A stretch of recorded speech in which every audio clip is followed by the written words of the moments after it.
Assalamualaikum warahmatullahi wabarakatuh. Halo semuanya, perkenalkan kami dari kelompok 8 IKMC yang beranggotakan Intan Mulyani, Nahla Takia Hoirunisa, Bara Ferdiansyah, dan Aprilia Anisha Putri. Di sini kami akan membahas tentang penanganan bencana polusi dan pencemaran. Apa sih polusi dan pencemaran? Polusi adalah kondisi ketika senyawa kimia atau energi masuk ke lingkungan yang menyebabkan bahaya bagi kesehatan manusia dan merusak sistem ekologi. Sementara itu, dalam Kamus Besar Bahasa Indonesia, polusi diartikan sebagai pengotoran atau pencemaran. Pengotoran yang dimaksud bisa terjadi di air, udara, dan di tempat lainnya. Nah, melihat dari definisi di KBBI, maka polusi bisa disebut juga dengan pencemaran. Pencemaran adalah masuk atau dimasukkannya makhluk hidup, zat, energi, dan atau komponen lain ke dalam air atau udara. Pencemaran juga bisa berarti berubahnya tatanan atau komposisi dari air atau udara oleh kegiatan manusia dan proses alam, sehingga kualitas air atau udara menjadi kurang atau tidak dapat berfungsi lagi sesuai dengan peruntukannya. Terdapat beberapa macam dari pencemaran yang dapat kita ketahui. Yang pertama ada pencemaran air, yang kedua ada pencemaran tanah, dan yang ketiga adalah pencemaran udara. Pencemaran air adalah suatu perubahan keadaan di suatu tempat penampungan air seperti danau, sungai, lautan, dan air tanah akibat aktivitas manusia. Lalu pencemaran tanah atau polusi tanah adalah mengendapnya bahan kimia, baik cair maupun padat di bawah tanah maupun di permukaan tanah. Dan selanjutnya ada pencemaran udara. Pencemaran udara adalah kehadiran suatu atau lebih substansi fisik, kimia, atau biologi di atmosfer dalam jumlah yang dapat membahayakan kesehatan manusia, hewan, dan tumbuhan, yang mengganggu estetika dan kenyamanan atau merusak properti. Oke, mari kita bahas satu persatu. Yang pertama itu pencemaran air. Pencemaran air bisa terjadi karena beberapa penyebab. Yang pertama itu karena limbah industri.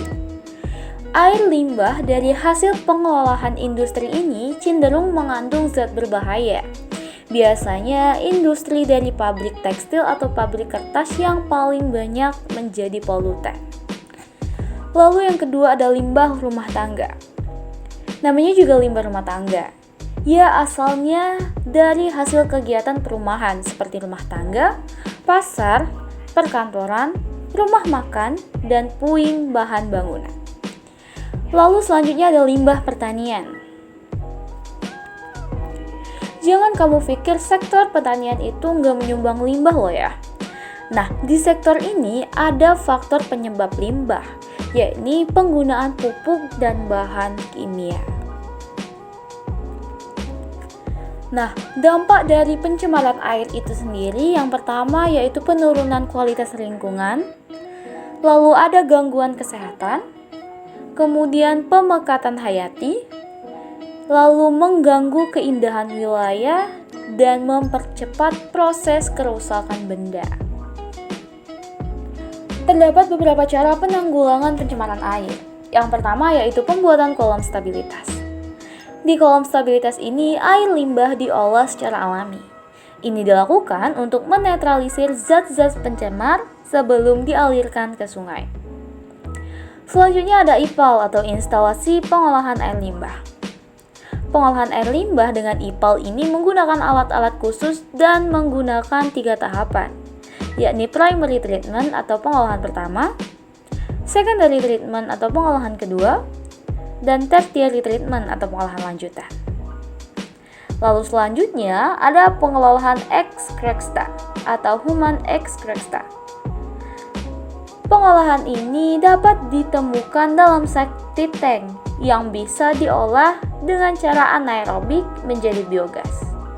Setelah itu bisa dimanfaatkan sebagai sumber gas untuk rumah tangga. Selanjutnya adalah pencemaran tanah. Nah, terdapat dua penyebab dari pencemaran tanah. Yang pertama yaitu pencemaran tanah secara alami. Pencemaran tanah dapat terjadi melalui proses alamiah. Proses alami ini dapat memicu terkonsentrasinya bahan-bahan kimia berbahaya dan beracun di dalam tanah. Lalu yang kedua ada pencemaran tanah akibat ulah manusia. Bisa dibilang, manusia adalah penyebab utama terjadinya pencemaran tanah. Manusia mengolah tanah dengan bahan-bahan kimia berbahaya perusak, baik bahan organik maupun anorganik.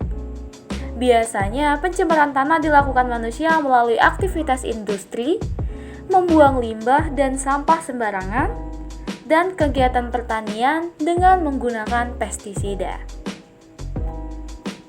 Nah, dampak dari pencemaran tanah sendiri yaitu pencemaran tanah dapat menyebabkan kerusakan ekosistem dan lingkungan, serta berdampak juga bagi kesehatan manusia.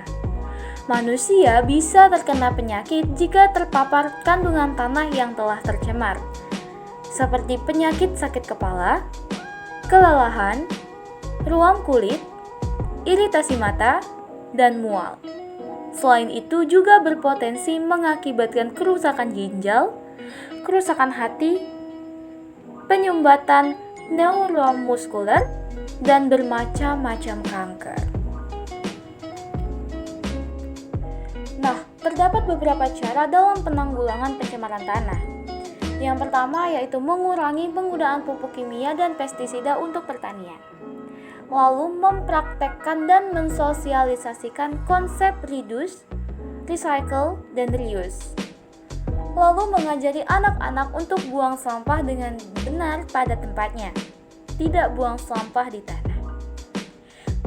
Lalu kita bisa mengurangi atau menghindari beli barang kemasan karena biasanya barang-barang tersebut tidak ramah lingkungan. Selanjutnya kita bisa menggunakan produk-produk yang mudah terurai secara alami di dalam tanah. Kemudian kita bisa membuat tempat pembuangan sampah jauh dari lingkungan perumahan, lalu melakukan aktivitas berkebun atau bertani secara organik, dan menghindari cocok tanam menggunakan pestisida.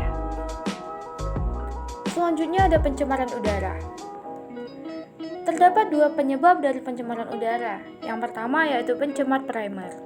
Pencemar primer merupakan substansi pencemar yang ditimbulkan langsung dari sumber pencemaran udara. Karbon monoksida adalah sebuah contoh dari pencemar udara primer, karena ia merupakan hasil dari pembakaran. Yang kedua ada pencemar sekunder. Pencemar sekunder merupakan substansi pencemar yang terbentuk dari reaksi pencemar-pencemar primer yang terdapat di atmosfer. Terdapat beberapa dampak dari pencemaran udara, di antaranya yaitu efek rumah kaca. Efek rumah kaca disebabkan oleh keberadaan CO2, CFC, metana, ozon, dan N2O di lapisan troposfer yang menyerap radiasi panas matahari yang dipantulkan oleh permukaan bumi. Akibatnya, panas terperangkap dalam lapisan troposfer dan menimbulkan fenomena pemanasan global. Selanjutnya yaitu dampak terhadap tanaman. Tanaman yang tumbuh di daerah yang mengalami pencemaran udara yang tinggi dapat terganggu pertumbuhannya dan rawan penyakit, antara lain yaitu penyakit klorosis, nekrosis, dan bintik hitam. Selanjutnya dampak terhadap kesehatan. Dampak kesehatan yang paling umum dijumpai yaitu ISPA, yaitu infeksi saluran pernapasan akut, termaksud diantaranya asma, bronkitis, dan gangguan pernapasan lainnya.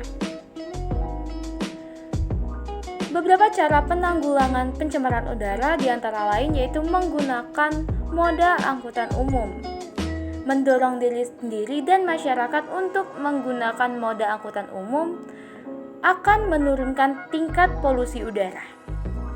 Selanjutnya yaitu hemat energi. Matikan kipas angin, lampu, penyejuk udara saat Anda berpergian keluar. Sejumlah besar bahan bakar fosil dibakar untuk menghasilkan listrik.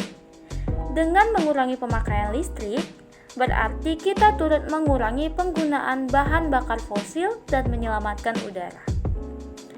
Selanjutnya yaitu pahami praktek konsep reduce, reuse, dan recycle. Jangan membuang barang-barang yang tidak berguna bagi Anda. Anda mungkin saja dapat menggunakan barang-barang tersebut untuk hal lain, misalnya menghasilkan kerajinan. Bahkan Anda bisa menghasilkan uang dari sampah daur ulang. Selanjutnya yaitu gunakan sumber energi terbarukan dan ramah lingkungan. Teknologi energi terbarukan ramah lingkungan seperti matahari, angin, dan panas bumi semakin mutakhir.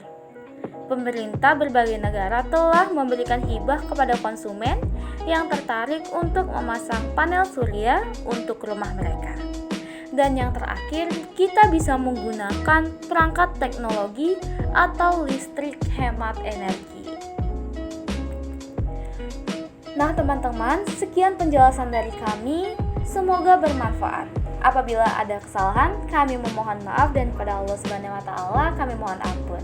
Kami akhiri, wassalamualaikum warahmatullahi wabarakatuh. Thank you.